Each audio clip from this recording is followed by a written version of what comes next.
So any advice that we talk about today is just general. I can't give specific legal advice as to each client. I have to speak with somebody first before I can do that. So this is just some general advice, general information for what I have seen, not specific advice, but still applicable, still hopefully somewhere to get started. And if you have more specific questions, I'm always more than happy to chat. What's going on, everyone? Welcome to another episode of The Remote Investor. I'm Michael Album, and joining me today is Kellie Chrisman, my attorney, in fact. And she's going to be talking to us about everything we need to know as real estate investors when it comes to using entities and how to protect ourselves. So let's get into it. Kellie Chrisman, what's going on? It's so good to see you. Hello. Thanks for being on. So good to see you. Thanks for having me.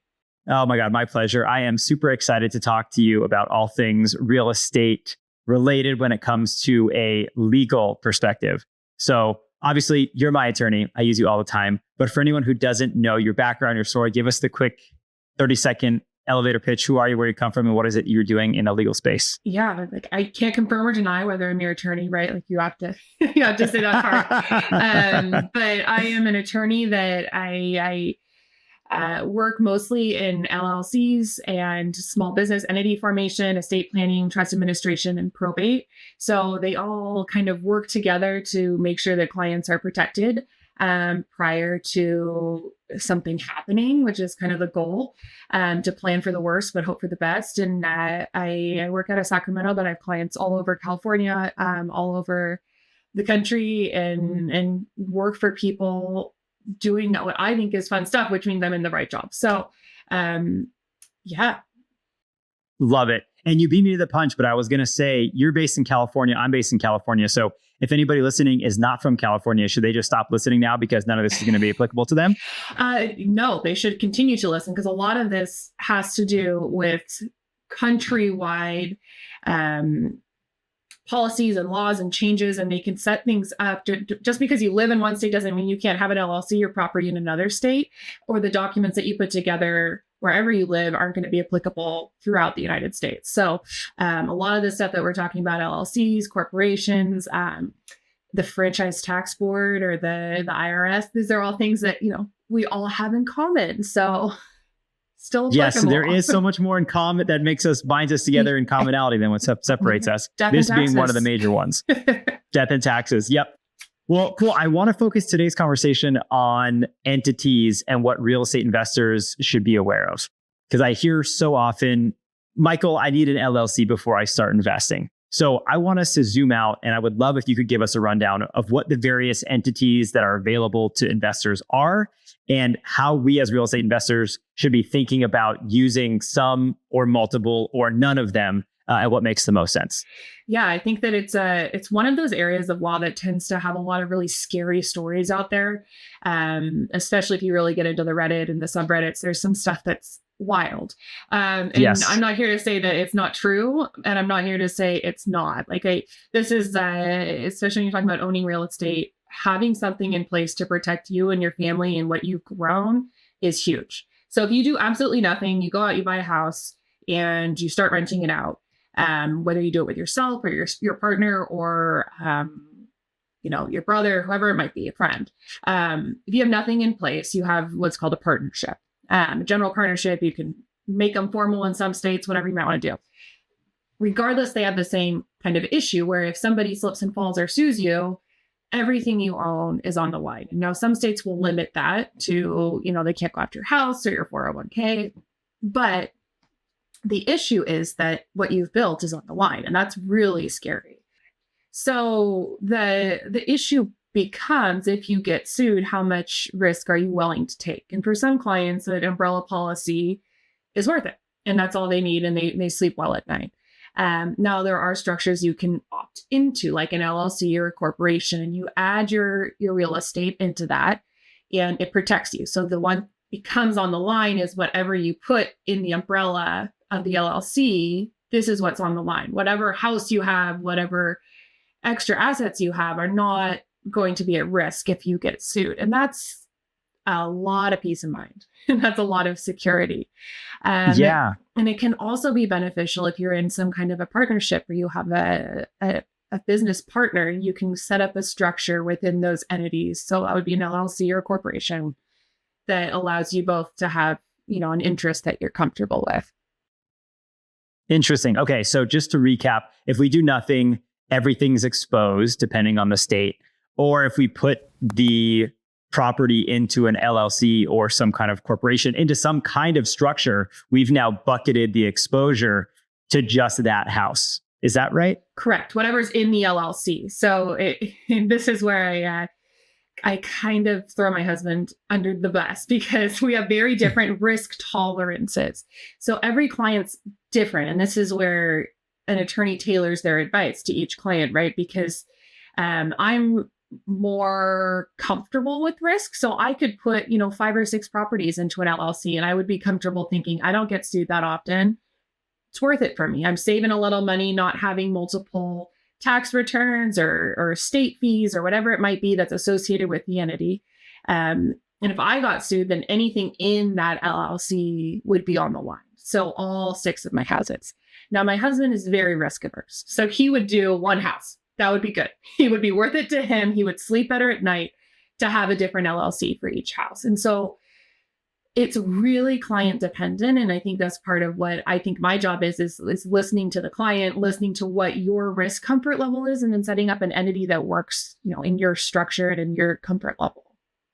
Yeah, no, that makes total sense. I mean, anybody listening is probably thinking, well, kind of independent of my risk tolerance, wouldn't it make sense to put one LLC or one property per LLC? Like that just seems like the most robust part of the protection, the best way to structure the protection. What are the downsides of doing that? Or like, why wouldn't somebody want to do that? Yeah, so it can be expensive, right? Setting up an LLC is not free, even if you try and do it yourself. If you're going to LegalZoom, if you're going to some online package or paying somebody, they're going to charge you per LLC. And that's realistic, right? Because you're setting up all this structure and all this stuff. But there are also yearly fees that each state kind of has their own thing, their own requirements. In lovely California, we have an $800 yearly fee, and you have to pay that. So that's the immediate easy downside for me to point out to clients is, hey, do you want to pay $800 once, or do you want to pay it 5 times because you have 5 properties? And so that cost-wise can be part of it, because you're also getting the tax preparation for each LLC and that type of thing. The other kind of consideration is insurance and how much work you want to do every year. So one is obviously easier, but some clients do. They like 5 LLCs and they say, why not put one above it and have all 5 owned by one? And then I own that one. And isn't that multiple layers of protection? And at some point, yes, but also, you're going to get to a point where it doesn't make sense, where you're paying somebody more money than it might be worth in terms of the benefit you're getting. Yep. Okay. And I was just going to ask, is there such a point? Can we overclub this thing when it comes to asset protection? Well, and I always tell clients, I'm like, yeah, let's do it. I make way more money when I'm setting up 5 LLCs versus 1, but that's not the point, right? You don't want your hard-earned money and what you have done and built to go towards lawyers and accountants. We love doing the work because it's what we like to do. It's the job that we're in. But you want to be getting advice based on what's best, for your concerns. And if your concern is minimizing liability, that might be worth it. If your concern is doing it on a budget or doing it in a way that's easy for you to manage, then it should be kind of tailored to you. Yeah, no, I love that answer. And let's talk about corporations, because I hear so much about S Corps and C Corps. And are there other corporations? Yeah. S Corp and C Corp. No. Yeah. Okay. So what do we need to know as investors about those? So there's essentially, if you're looking to set up a protection entity, you're setting up an LLC or a corporation. It's one or the other. The difference is really LLCs have membership interests, and corporations have shares. And so anything you buy shares of, anything that's traded, is a corporation. They're easier to split than an LLC. They do functionally the same thing liability wise for you. The S Corp versus the C Corp is really how you're going to be taxed. Now, if you have a lot of investors and things like that, there's some differences in there. An S Corp cannot have unsophisticated investors. It has to be somebody with a certain amount of money. But ultimately, for the average real estate investor, the S Corp versus the C Corp is the difference between how you're taxed. So you're telling the IRS, hey, I would like to be taxed at, if you're an S Corp, pass through the corporation. Just only tax me at the individual level. If you're a C Corp, you're telling them, no, tax me at the corporate level. And then whatever's paid out to me, tax me down here too. So you're getting kind of double taxed on a C Corp. So that's a discussion to have with your accountant once you set up the structure. But in terms of getting the liability protection, the entity choice, either one is going to give you solid liability protection. And then we kind of find the best tax advantage for you. And that changes frequently. Usually you want an S Corp, I can say, but it really depends. That's where I loop in accountants. Okay. And this might be an accountant question too, but if we are saying S Corp for most real estate investors or LLC from a tax perspective, is there a difference between either one? Yeah, that's a good question. So LLC, you have to elect whether you're going to be treated for tax purposes with the IRS as an S Corp or a C Corp. So tax purposes, LLC versus corporation isn't going to be much of a difference. So it really is the ease for the client and the choice of the two entities, because the tax treatment is going to essentially be the same if they choose to be taxed as an S Corp or a C Corp. Okay. So if I have an LLC and I choose to be taxed as an S Corp, and I have an S Corp and choose to be taxed pass through, I mean, what becomes the difference between those two? Taxation operationally or functionally? Yeah, taxation wise, the IRS doesn't see them differently. They're just both pass through entities.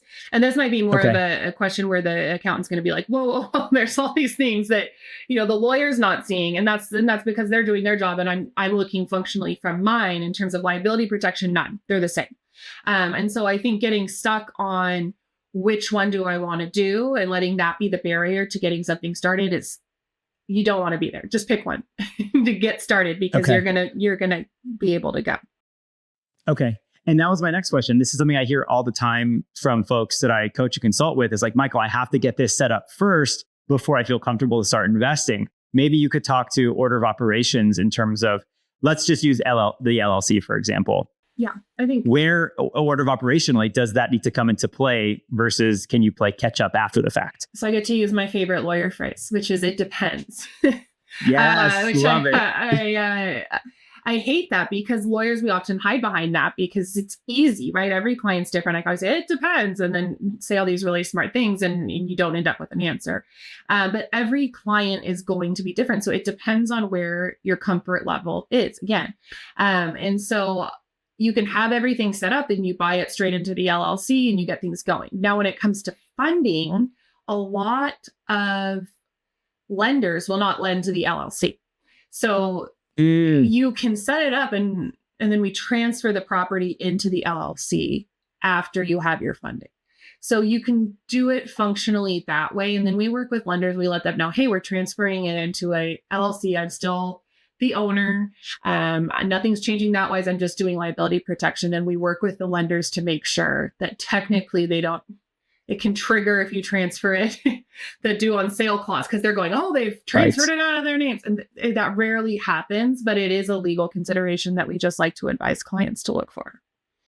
Okay, perfect. And then does that usually, I would imagine that would have an impact on who somebody would want to use as their lender if they're having this conversation. And lender's like, yeah, no, we're not down. Yeah, or they don't know. A lot of lenders, they'll see a trust and they're like, well, you can't have a trust. And I'm like, well, that's a whole other conversation. But most lenders, you want them to be flexible with you, right? Because if you're renting real estate and you're renting it residentially or especially commercially, you're going to want to have some kind of protection, and they should work with you on that. So it's kind of, don't let best be the enemy of good, right? You want to get things moving. The other thing I hear a lot from clients is, yeah, but I want to be anonymous. I want to make sure I buy it straight into the LLC so no one ever knows who I am. And I get that. Most LLCs, you are going to be able to track who owns it ultimately anyway. I know. I mean, there's some I know. And there's some states that do allow it to be anonymous. I think Wyoming is one of the ones that's really kind of, I use hot as like popular right now.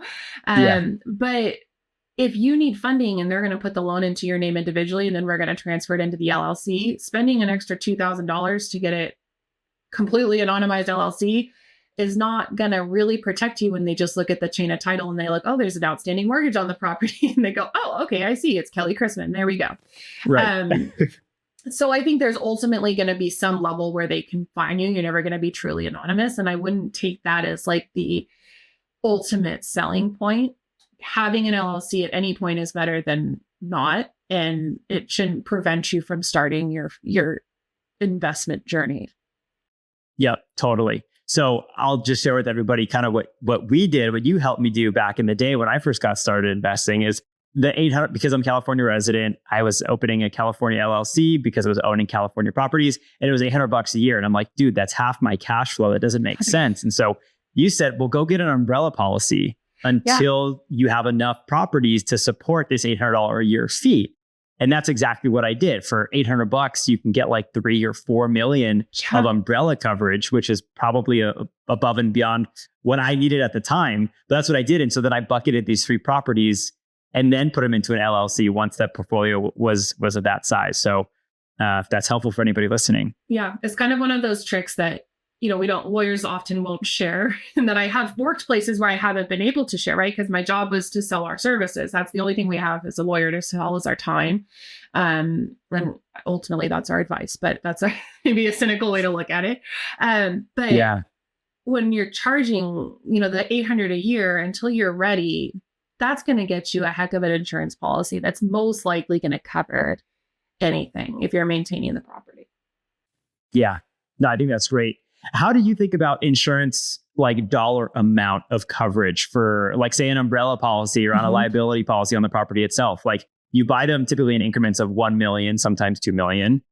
That sounds like a lot of money, but then, how much do you need?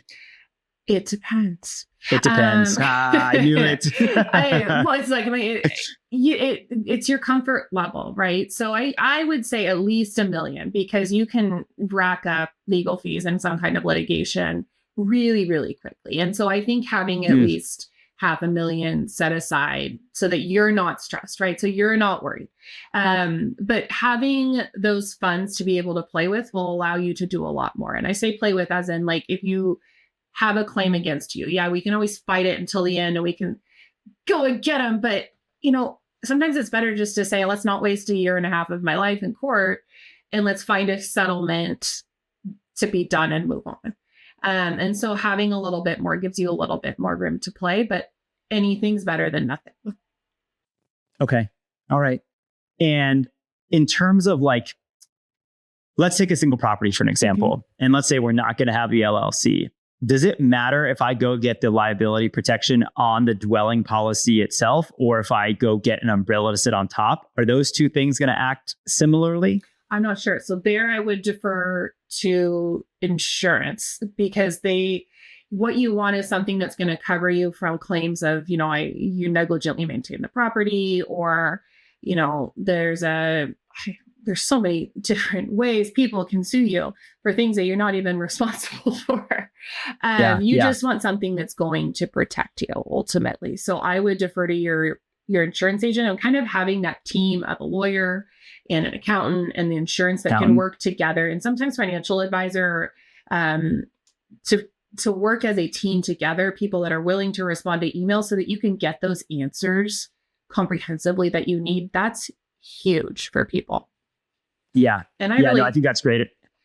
I think lawyers should provide that. I think that, I have clients that it's been 3 years and they're looping me in on something with their CPA going, what is this that I just got? I'm like, let me send you what I've got. Let me send you this or that. But having a team in place and being comfortable contacting them, I think is really important.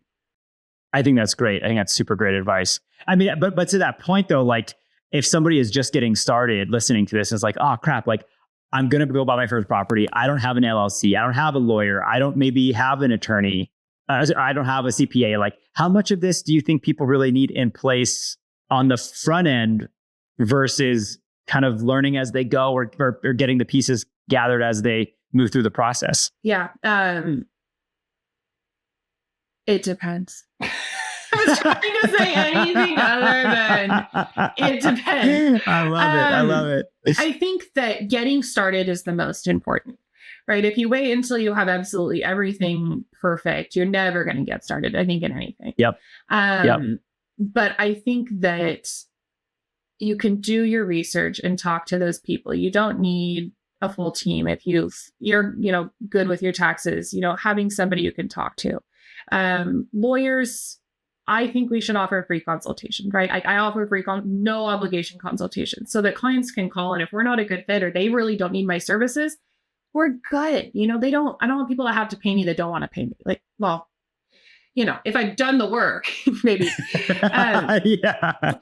But you want to find somebody that you're comfortable with and feel like you've got the structure. So I've had clients that I've worked with and I've taught them how to set up LLCs because they're the people that are going to set them up for every property. And they're like, teach me, I want to learn. And we do it together.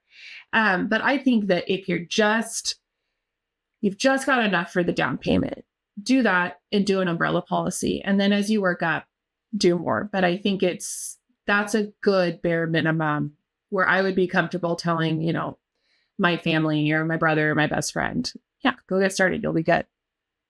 Yeah. No, I think that's great advice. And with that, Kellie, I want to get you out of here. I want to be very sensitive of your time. If people listening to this want to reach out, want to get help answering legal questions, want to use you for your services, what's the best way for them to do that? Yeah, you can find me online. We're TaylorChrismanLaw.com. Taylor, I always say Taylor the normal way, Taylor. And then Chris is a Chris and a man. We're not Christmas, we're Chrisman. Law.com. Or you can always just Google Kellie Chrisman attorney and I'll pop up. Shoot me an email and, I'd be more than happy to answer questions and do whatever is needed. It's fun for me, which is how I know I'm in the right job.